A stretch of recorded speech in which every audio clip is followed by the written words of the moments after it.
The Hollywood Beat looks at movies. Hello, I'm Tandy Culpepper, the host, writer, and producer of The Hollywood Beat, and a former internationally syndicated entertainment reporter. And I am joined again by the fabulous Reba Merrill, an internationally syndicated entertainment reporter and an Emmy winner and a voting member of the Academy of Motion Picture Arts and Sciences. Hello, Reba. Oh, Tandy. We're going to start out this week with the film Queer, starring Daniel Craig.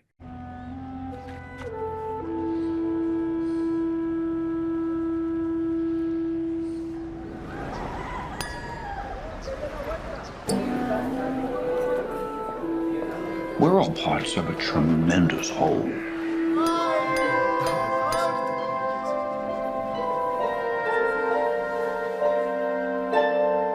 A curse.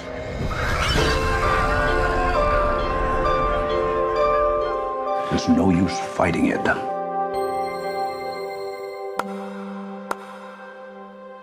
The difficulty is to convince someone else he is really part of you. You think he's queer? I've been spending time with him. I can't tell. Well, could always just ask. No. I want to talk to you without speaking. I'm going to ask first your overall impressions of the film. Oh, so you're going to put me on the spot. I'm going to put you on the spot. Well, I was fascinated. I think have always been fascinated about gay men and how they live their lives or how they hide their lives. Hello, darling. And this is a story of how he had to run away to live his life. And I thought that part was quite fascinating. There were elements in it that disturbed me about the excessive use of alcohol and drugs. But well, we'll get to that. But let me finish. Responding to what you just said about gay men and how they had to live their lives, I was born 30 years too soon. As an entertainment journalist and a former morning show, talk show host, which we have in common, that element, I got fired from a job because I was gay, and it really was a gut punch to me because it happened in my hometown. And nowadays, although maybe not in Alabama, but nowadays you have nationally known anchors, both male and female, who are gay. And back in the days when William Burroughs was an active journalist, it was considered a very taboo thing. And I find that very sad. And I found this character very sad. What about you? I found him fascinating. I did find him fascinating. And I love the era because I love the look, the clothed look. But the thing, and you didn't let me finish about I'm the sorry. watching gay men, is that it made me think what I never had to hide in my life, live my life. Mm-hmm. I mean, I like going to a movie that makes me aware of where I am and what's around me. And so I'm going to say that I liked this film. That's Probably, why they call it In the Closet. well, I wasn't in the closet Well, much. no, but for us, we had to hide our true selves. So And that was my opinion. yes, Tammy, I'm going to go that I liked the film. There were things that bothered me, but overall, I'm glad I saw it.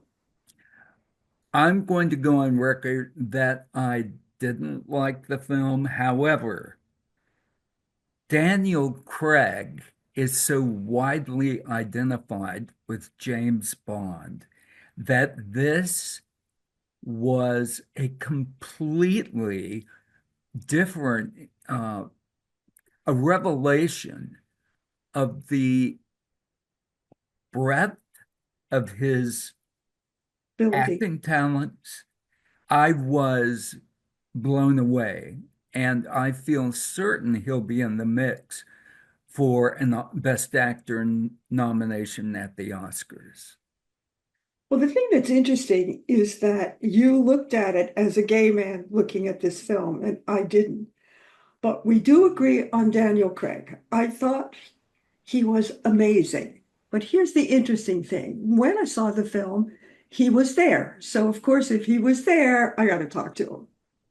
But before I tell you the conversation that we had, he looked then, and this was just maybe 6 weeks ago, like his character. I thought he looked old and I thought he looked run down. I mean, he looked exactly like who he was playing. So wait, are you telling me you got to speak with him? Of course, I got to speak with him. I get to Did speak. you ask him questions? No, I didn't know we were doing this, so I didn't ask him questions. But we talked about the difference between Bond and this. And I said, the physical shape that you're in. Now, he claims that he would get in shape for every Bond film and then he would let it slip. But he decided on the last Bond film, knowing that it was the last Bond film, wasn't going to let it slip. But between you and me, I think it slipped. I thought he was out of shape. I thought he looked exactly. Haggard, Yeah, haggard. I did. I was very surprised. And then I told him a personal story about me and Bond men, and I'm not gonna repeat it. And he laughed. And if I had known, I had a picture I could have shown you that not only did I talk to him, we had a picture taken. I liked him. I also have liked him in a lot of little films that we don't talk about. You know, once he stepped into the world of Bond, that's everybody says, oh, he's Bond. But he really was a working actor and would take all kinds of roles. And that impresses me. That I does.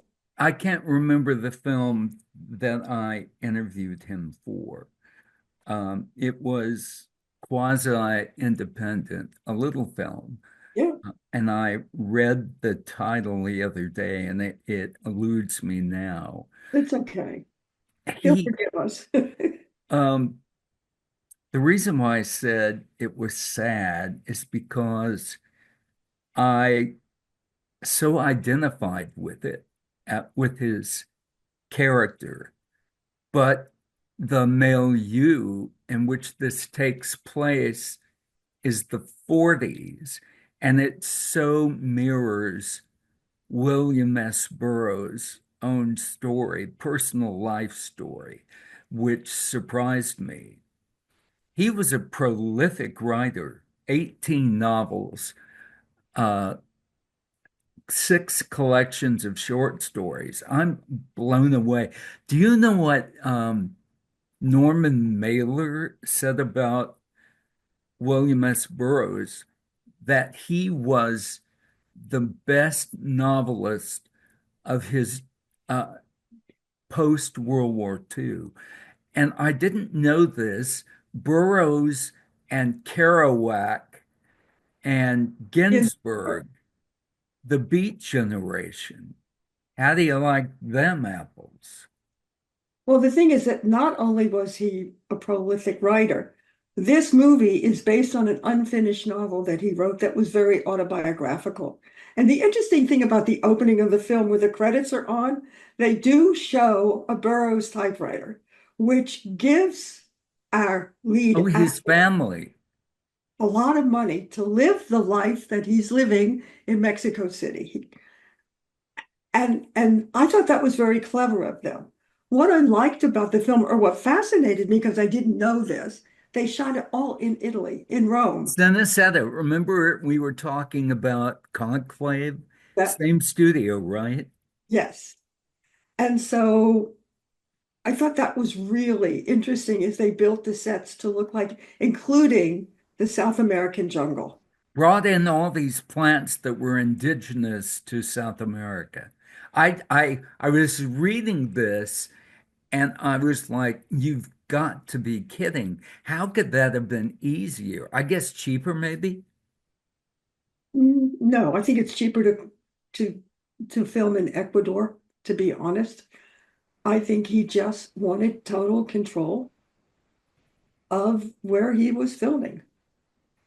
And you know what's interesting? This director, this Italian director who I'm really trying to pronounce his name, Luca Guadagnino. Neo, Inio. Inio. He also has challengers out there. So he directed, I know we're going to talk about challengers sometime. So he directed both films and he directed both films at that studio, which I I think, didn't know that.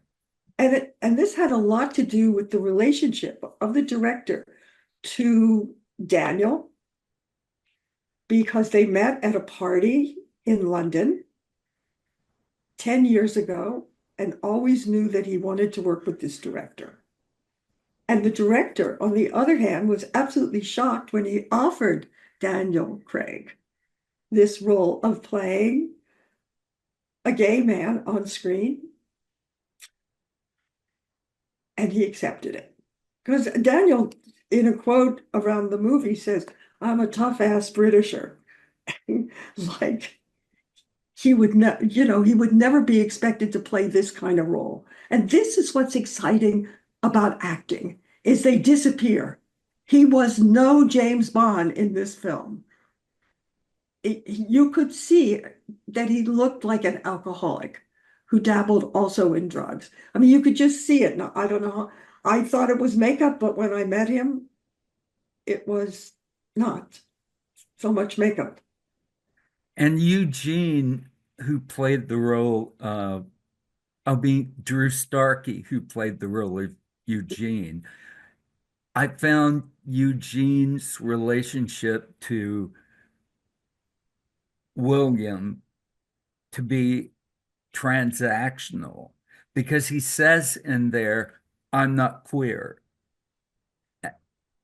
Well, William Burroughs goes out and says, "I'm not queer and I'm not joining the movement." I didn't know that either. So that was one of the quotes I found in the research. So when mostly in the 80s, and I think it must have been tied to AIDS, is that when a movement did start and he was like the hero being outspoken about his gay life, and all of a sudden he said, "I'm not gay and I'm not joining the movement." But the truth of the matter is, you know, he was a connoisseur of getting attention. He really was. And I think these two actors actually depicted the words on the page. But you have to hear something that's interesting. Not only was Starkey is also in Challengers with the same director, what I just told you. This, Wait, was he one of the tennis player? he's one of the tennis players. I And he didn't I has, didn't even recognize him. right, and he has a gay scene. Oh my God, yes. Oh my Okay, God. so we're They're not going to talk. making out like I was like, what is going on here? So now you know, I guess I should tell you the director is gay, in case you haven't guessed. Of which film? Both Oh, he directed directed both Challengers films. and he directed Queer I'll be darned. Well, we're gonna get to Challengers at later. another point. Later, yes, because it is being talked about, and I think it would also show that how different he is in different subjects, and yet there is a common thread of sexuality that appeals to this director. This book on which the film Queer was based, you said it was unfinished. It was started 51 to 53. and it wasn't published till 1987. Five. In 1953, Burroughs had a novel called Chunky. And here's an interesting thing that surprised me is that Burroughs, like the character of um, William Lee, was plagued by heroin dependency his entire life. Did Well, that surprise you? yes, What a yes. terrible, terrible, what did they call that? Having a monkey on your back? I don't know. I don't know. But that's the part that bothered me the most in the film was the alcohol and the drugs. Because the thing is, if kids do see this, I mean, young people, you only have to be 17 to see this movie. All I'm saying is, to them, it might look exciting. To me, it looked deplorable. Like Nancy Reagan said, just say no. Yes, but they don't. So let's get to the choreography. Let's get to the Tell romantic. me, uh, I read that and I didn't quite grasp how choreography influenced this movie. Tell me. Oh, there's a dancing scene, isn't there? And the thing is that they're on their back dancing. And this is what's so amazing. There what? Did you see the same movie I saw? I did. I don't recall that They're scene. they're in the jungles. They're up to their bazoom with this thinking, this hallucinatory drug, That and, bothered me. and the music started to make them move, but you only see them from like really the top of right below there's their waist. It's waist up, and they're moving to the rhythm of the music, and they're using their eyes. And I absolutely fell in love with this scene. And I found out that I'm not alone. There's a lot of people that were fascinated. What I didn't realize is they hired choreographers to teach them how to move their body intact with the rhythm. They weren't standing up, okay? Fascinating. Here's another bit of trivia that I found interesting. Burroughs' mother's maiden name was Lee. The character that Daniel Craig plays is William Lee. So it's Burroughs' first name and his mother's maiden name. And that in the movie, I mean, the film, let me try it again. The novel Junkie was where we're first introduced to this character, William Lee. This all fascinated me because of the way that all of this was semi-autobiographical. Yeah. But aren't you supposed to write about what you know? Precisely. So he knew about his life. And talking to Daniel Craig, I was really surprised. I found him very funny and very charming. That didn't surprise me.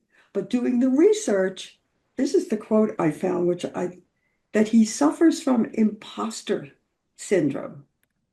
And he, Really and he's really surprised when he gets away with all these films that he's doing.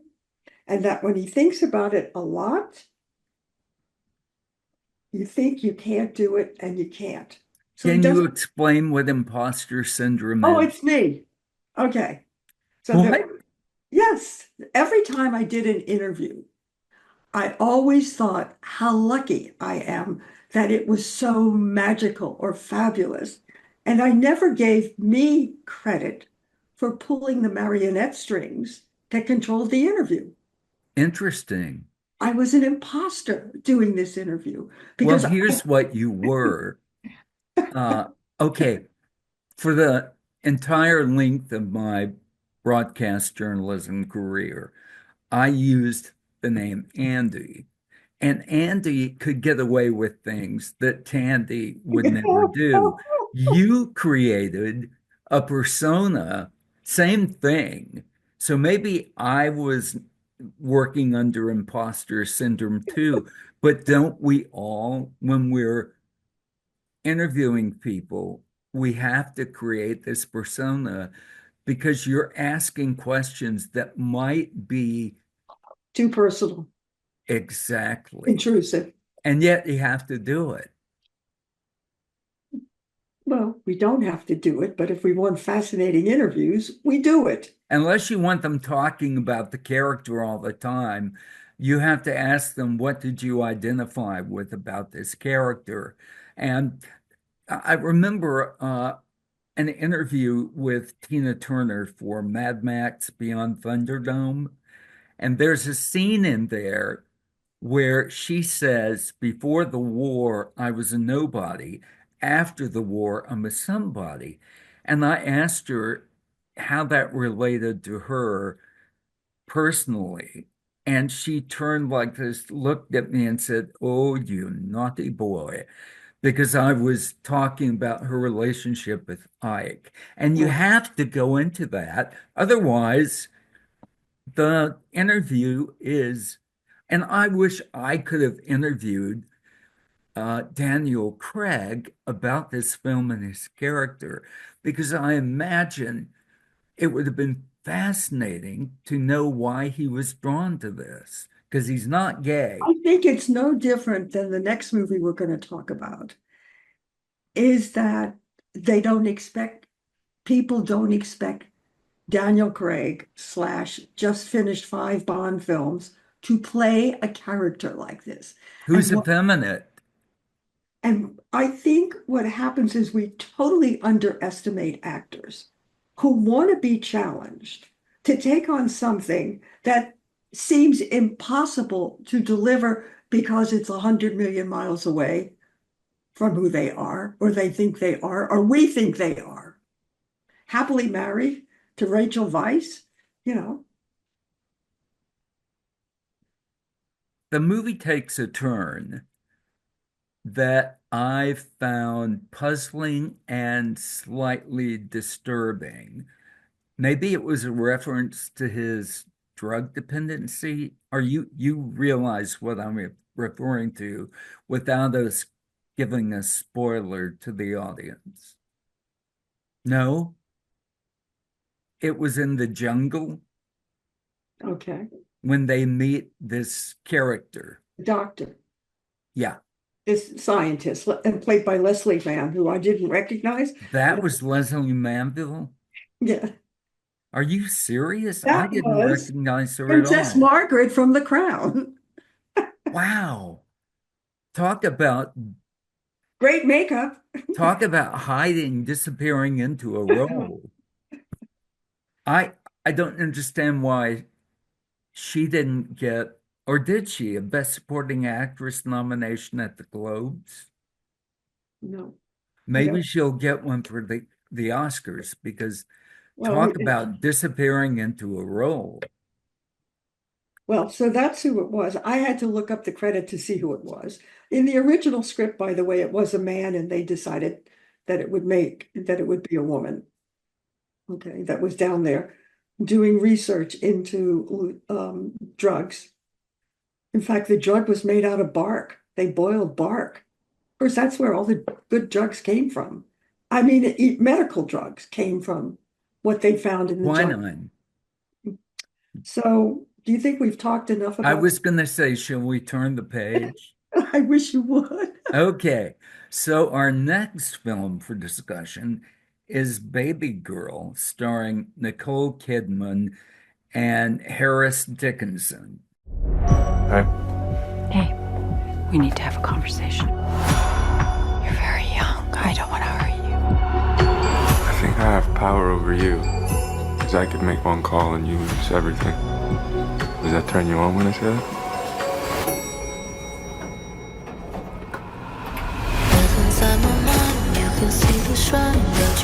Don't you have to be at work? Is now a good time to introduce the interns? Yeah. I chose you as my mentor. I'm not a part of that program. Oh, no, you are. You're on the list. I got an email and I clicked on your name. That's the guy you said was also in, no? No, the Oh, guy Drew Starkey is the one that, in both films with the same director. oh, okay. So what did you think of Babygirl? Oh, thought you'd never ask. I loved it. And I'm so disappointed that she didn't get a Golden Globe nomination. I am so disappointed that I don't think she got a SAG nomination. I wondered if it's because she has 7 major projects out there and people have seen too much of Nicole. Too But much exposure.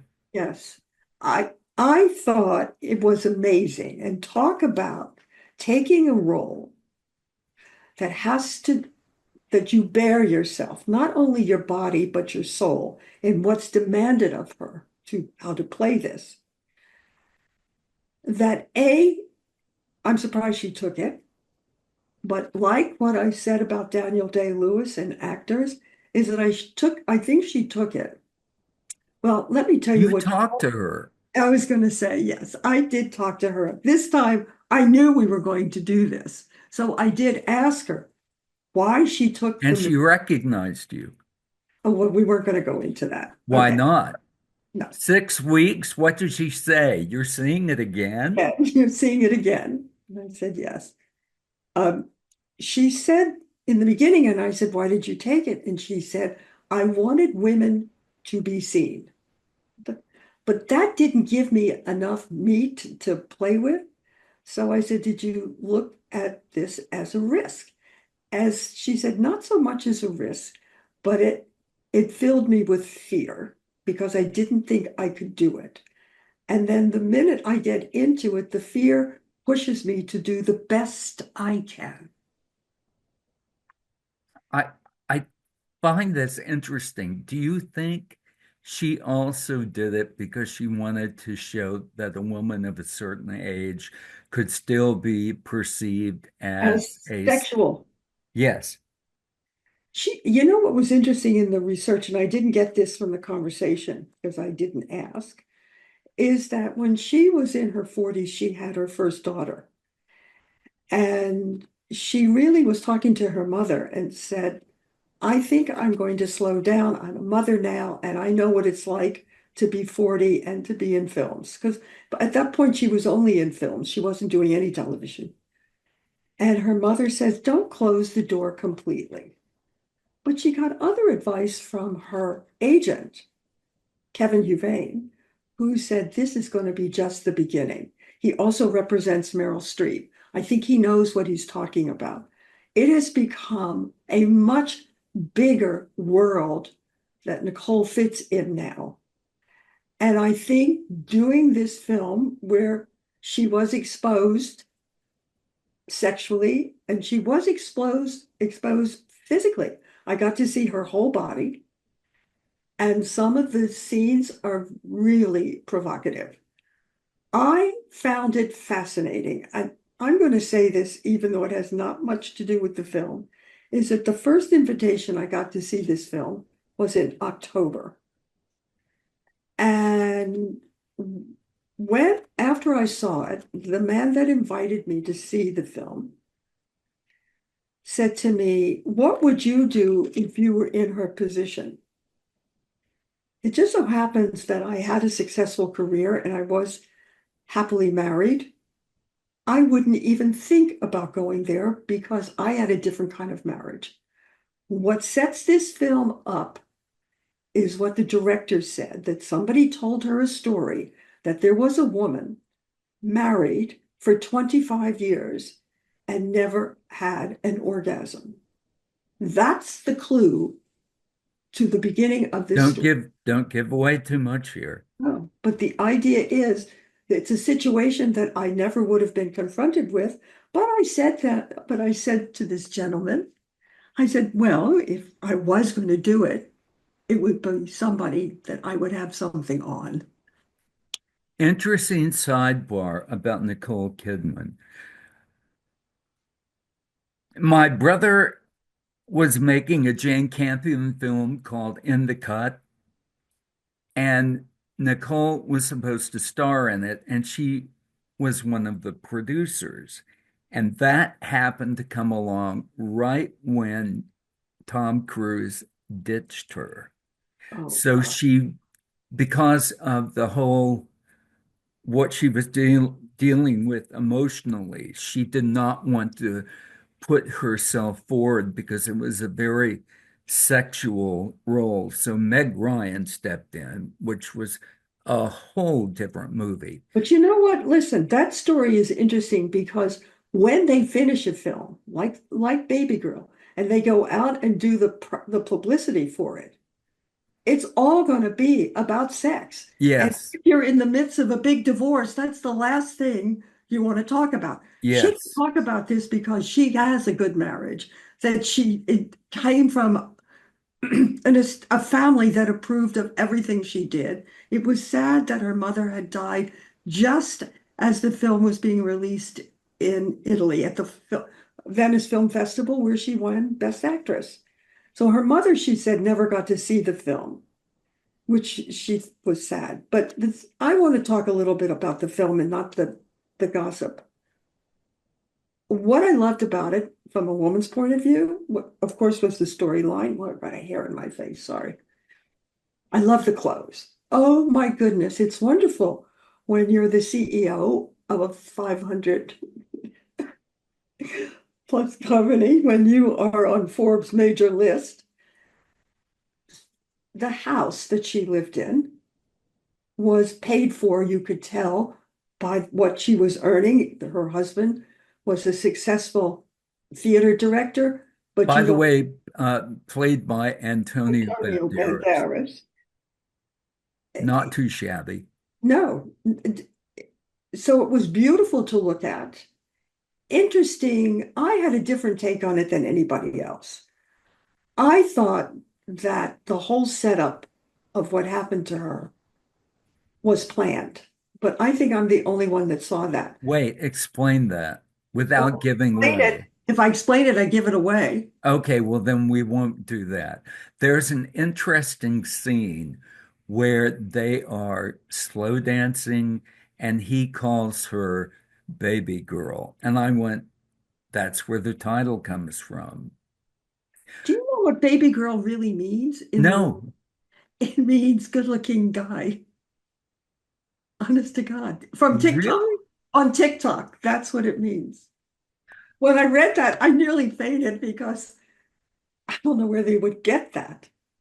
I have a former co-host when I did PM Magazine, and this is 35, 40 years ago. And I always called her, and we're friends to this day. And I have always called her a baby doll, which she loves. And I was hoping that would not be, I don't know what the word is, a Me Too moment. But We can't be that sensitive about things. exactly. Here's an interesting tidbit, and I won't give away what happened, but Helena, is it Rain? Is that the way you would Yeah, I pronounce think it? so. Yeah. Something happened to her that happened in the film, and she has a friend who also had one of the things that happened to Nicole's character happen in real life, which I found very interesting because it's incorporated into the film and the script. And I told you I loved Nicole and I loved Harris Dickinson, but I wasn't such a fan of this movie.